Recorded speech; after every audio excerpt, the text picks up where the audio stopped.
If your players, if your squad feel any pressure in these circumstances, they don't show it. The way you won last week against Wolves and the way you've won again today give you great confidence for the games ahead. Yeah, the great players enjoy to play with a great pressure, and this group of players for many years have done it. So we are in the last stages. We have the final. So our dream is, we talked a few years ago to when it was they lost against Aston Villa and our destiny is in our hands. We decided, okay, the dream has arrived. The last game against West Ham at home, the destiny, belonging to us. We made a really good job, and the first 10 minutes we struggled because, of course, intensity, how they defend, aggressive. But after when Kova, Bernie, and Rodri make a long action with a lot of passes, the game was calmed down, and we scored a fantastic goal with Josko. Could have signed the best winger in the planet. So, yeah, really pleased for the performance. We concede few, we create chances, and now recover, come back to Manchester and recover, and in a few days come back here to London and play the final. It's absolutely the final that we have to try to retain our title. He looks relaxed. I think he's got so much trust in these players. That was really interesting. We said they like playing with this pressure. Yeah, I mean, he mentioned finals as well before the game. His namesake Guardiola mentioned it in his interview, and then Guardiola's mentioned it again, cup finals. They've got 3 cup finals before today. Now there's 2 cup finals, of course. And again, Tottenham for me is still a big stumbling block. I know they've lost the last 4, I think it is, but it's still a big question mark on, because they've not got a great record at Tottenham. They did win there in the FA Cup this year. Yeah, I know, but it was a 1 goal, and it was probably a Vicario mistake, and it wasn't convincing. It wasn't the Man City we know. And for whatever reason, you know yourself, Tim, some games and some stadiums, there's always you always struggle there for some reason, and that stadium is obviously White Hart Lane, or whatever it's called now. No, the Tottenham Hotspur Stadium. Thank you, Steve. White Hart Lane shut 4 years ago. Keep up. So congratulations, another great performance from you, another 2 goals as well. Talk us through the first one. 19 passes in the build-up. You must have been delighted when you saw the net ripple. Yeah, first of all, thank you. Yeah, another great performance, not just from me, from team as well. It was very, very difficult, but today we showed again who we are and what we are ready for. 2 goals for you today, and right at the end, when your team win a penalty, it looked like you were given the opportunity for a hat-trick. Were you offered to take the penalty? Yeah, another 2 goals, happy, and of course, clean sheet, happy as well. We were discussing about me taking a penalty, but I said that, yeah, of course, I would like to take it, but we know who is a taker, he takes. So at the end, it was a coolie, and happy for him to score a goal. You hadn't scored in your first 32 appearances for Man City, but it's now 5 goals in 7 games. Have you been doing anything differently to work on that? No, I just think that that's normally sport in sports. So currently, I'm in a good form, and yeah, end of the season is coming. 3 more finals. So yeah, we got to be ready. Well, you're 2 points clear at the top of the table. How are you managing the pressure at this stage? No, as I said many times, we just need to be focused on ourselves and yeah, keep going that way. How much are you talking as a team about goal difference right now, because you've narrowed it with Arsenal? Yeah, of course that we talk about it, and as you can see, we are trying to get there, but it's not easy because Arsenal have a quality as well, and they are doing quite well as well. And it's Tottenham up next on Tuesday night. How are you all feeling ahead of that one then? Yeah, another final. I played only once there. It was also difficult, and hopefully it's going to be a good game, good day for us again. Well done today. You are today's man of the match. Congratulations. Congratulations. Well done. I think he was a little surprised at that as well. Well, as Tim was saying earlier on, when you play for Manchester City, with the greatest respect to him in his first season, you don't get too many man of the match awards, do you? So he'll take that one. 5 goals in 7 games. City were 3-0 up. The game was won, and then we saw the red card, the second yellow card, the red card, and a clear penalty. Clear penalty. 2 substitutes. There you see Lewis getting in behind, gets his body across. And Diop just dives in. Alvarez gets in front of him clearly. And it's a bad foul. He nearly injures the guy. He just realises it's a penalty. He realises he's the penalty taker, so he jumps up pretty quick, got the ball off Guardiola, and took it. This is the conversation. What Guardiola there said they talked about. No, it's not my job. Okay, it's Alvarez's job. We do it. That's the business. That's the business we're in, the winning business. It's not about sentiment.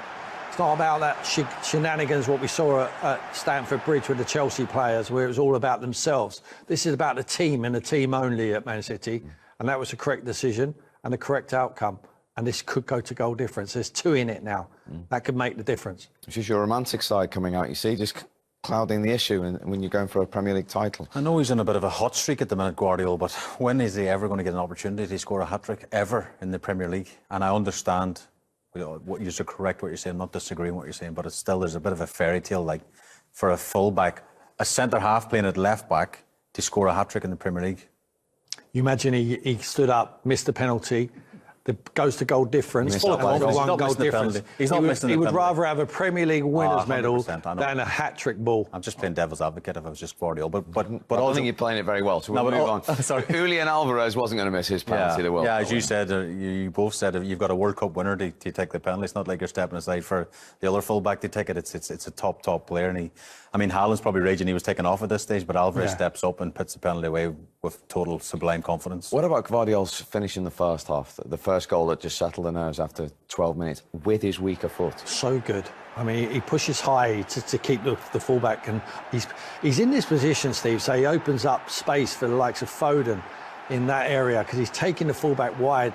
Castagna doesn't know what to do, and he drives inside, plays a brilliant 1-2, great pull off the left foot of Kevin De Bruyne. And as he's moving across there, Leno has to go to his left-hand side. And when he's shifting across, he tucks it back into the far corner. But he's there for a reason, not because he wants the ball and go down the line and cross that in for someone. He's dragging people out of that hole. That's exactly why he's there. And he plays the 1-2. There's the hole, what he's created himself. And it's very difficult for a goalkeeper to shift direction, Shayna. Yeah, it's a brilliant finish. I mean, again, we talk about a centre-half playing left-back, but he looked like a striker there. He's so calm in front of the goal. And as you say, just shifts it left and then right. And it's a fantastic finish. And then this was almost in the centre-forward position at the back post. Yeah, I mean, again, I know some people like him or not. I actually do like him. Tim might think differently, but there's a set play coach at Man City. Yeah. But look at Bernardo Silva in the left-hand picture of the screen. He's like pretending he's not interested. He's walking away, he's not interested. Yeah. But what that does, if a 2v1 outside here, with Traore, now Iwobi gets attracted to the 2v1, but the whole plan all along is to free up Bernardo Silva in the edge of the box. Look at the much space he has on the edge of the box, Steve. And you've got Guardiola and Akanji around the back, thing against the Brujan, a striker who's obviously not a defender. It's a brilliant ball in from Silva, and again, it's a decent finish because he's really stretching for Guardiola and gets his goal. I like set piece coaches. I just think they shouldn't be seen; they should be heard. Unlike the Arsenal one. And as I say, since April, they're 5 in 7. The first time he scored 2 in a game in his career. It certainly isn't for Phil Foden, who's now scored 12 Premier League goals in his last 12 Premier League games and 25 in 50 in all competitions this season. Well, I know he's just recently got the Writers' Player of the Year in this country, and I think for me he's probably Players' Player of the Year as well. Again, he gets a bit of luck, Steve. It sort of breaks to him, but again, this is on his weaker right foot. You know, if this is, I used to play up front when I was in school, but you know, if this fell to Tim's weaker, say left foot on the edge of the box, I would say Tim would probably manoeuvred onto his right foot. But Phil Foden knows exactly where the goal is. The goal never moves. Look at the space you give one of the most dangerous players in the Premier League. He's got the freedom of the cottage there, perhaps, and just he knows where the goal is, Tim. It's a brilliant finish. It's a brilliant finish. Here's his first time. He gives Leno absolutely no chance. Robinson dives in to Bernardo Silva. He opens up the space. See, when they drive from wide areas, they drive right to the heart of the defence. And they know that any ricochet, any loose ball just falls. They hit it first time. It's not only him, it's all these guys. I mean, even we've seen the defenders doing it now. But when you're Kevin De Bruyne and you're Phil Foden, it must be delightful to know you got the reference, the governor of Rodri, just sitting in behind you and making you tick. Just gives the ball to him. He just passes over the time. Amazing footballer, but that guy is, I agree with Shay, he's player of the season in the Premier League this year. They've won 7 in a row in the Premier League. They know 2 more and they're champions. I mean, it sounds not a lot, but the way they're playing with this momentum. Yeah, momentum is probably the right word, Steve, and confidence and belief, and I say we talked about pressure in the studio, but it feels like they're playing with no pressure. And of course, they're human beings. There must be pressure going on between their ears. Of course, that's natural. But again, their performances and the way they play, and again, it's the control they have in every single game. No, they know they'll score another goal, they'll create a chance. The thing that struck for me, Traore came on at half-time for Fulham, And he was the danger at the start of the second half. And I thought, you know, Pep might change this up because Guardiola was still their outlet. And Pep was like, no, we're here to win. We need the second goal. And he still kept telling Guardiola to go on and left Traore. Yeah. So his job, manager, was like, no, I don't care about him. We're on the front foot. We want to get the second goal to kill the game off. He never takes a backward step. You're absolutely right what you're saying. You think, oh, there might be a threat. But what he wanted to do is just play on the front foot all of the time. He plays all the cards. He never lets a manager dictate to him, the governor of a manager, the best coach we've ever seen in the Premier League. And that's why his team are 33 games in all competitions unbeaten. They've won again today, and here he is, Pep Guardiola. Manchester City 1-0 up in a game they've dominated, 67% possession, and as you can see, 0 shots at all for Fulham. That's the first time that has happened in a half of football in the Premier League for Marco Silva's team this season. City in control, in front, and I keep saying this unlikely source, but Josko Vardiol, who was signed as a centre-back, who's left-footed, has scored 4 goals in 7 games. But you love the build-up as well, Shay. Yeah, there's 19 passes involved, Steve, in the build-up, and this is classic Man City, isn't it? You know, keeping the ball, keeping possession, passing it, you know, 1- and 2-touch football. It's brilliant to watch. It's easy on the eye, and that's what Pep Guardiola's brought to the Premier League, this brand of football. But that's your centre-half. Like, I know we're playing left-back, but that's your centre-half. But I like Foden and De Bruyne's position here. They're playing as 2 10s. Guardiola's giving them the space and giving the width, out this side and dragging Fulham with us up. But look at Foden's run. He drags the midfielder out of that space, creates the space for De Bruyne, and we know De Bruyne's assist, just a touch around the corner, makes it look so easy, De Bruyne's assist. But again, take nothing away from Guardiola.